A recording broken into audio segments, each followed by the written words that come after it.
নতুন সরকার দায়িত্ব নিতে যাচ্ছে। আমি অগ্রিম নতুন সরকার অর্থাৎ বাংলাদেশ জাতীয়তাবাদী দলের চেয়ারপারসন তারেক রহমানের নেতৃত্বে যে নতুন সরকার হচ্ছে, এই সরকারকে আমি অভিনন্দন, শুভেচ্ছা, অগ্রিম অভিনন্দন, শুভেচ্ছা ও মোবারকবাদ জানাচ্ছি এবং ইনশাআল্লাহ আশাবাদী যে নতুন সরকার তাদের সফলতা অর্জন করবে। আজকে আপনাদের সামনে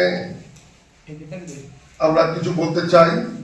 আমরা লক্ষ্য করছি আমাদের ব্যবসা বাণিজ্য পবিত্র মাহে রমজান মাস আর ৩-৪ দিন পরে, কিন্তু আমরা লক্ষ্য করছি যে এই পবিত্র রমজান মাসকে কেন্দ্র করে অতীতের নাই কিছু কিছু ব্যবসায়ী দ্রব্যমূল্য যে ঊর্ধ্বগতির অবস্থা সৃষ্টি করেছে, এটি আমাদের জন্য, সাধারণ মানুষের জন্য অত্যন্ত কষ্টদায়ক এবং আমাদের ব্যবসায়ীদের জন্য এটা কল্যাণময় নয়।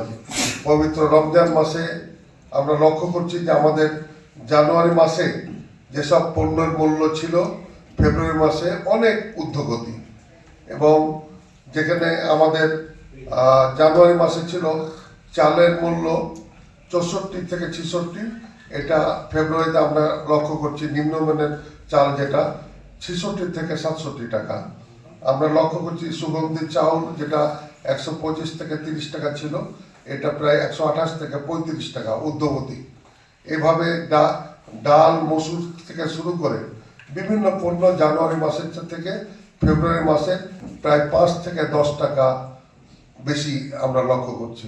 এতে আমরা মনে করি যে আমাদের ব্যবসায়ীরা কি কারণে এটা হঠাৎ করে এক মাসের মধ্যে এত বেশি মূল্য বৃদ্ধি, এটা আমাদেরকে ভাবিয়ে তুলেছে।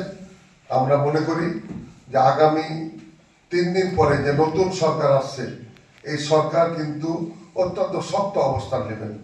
নতুন সরকারের প্রধানমন্ত্রী যিনি হতে যাচ্ছেন, তিনি পরিষ্কার বলেছেন আইন সবার জন্য, দলের লোক হোক বাইরের লোক হোক, আইন সবার জন্য।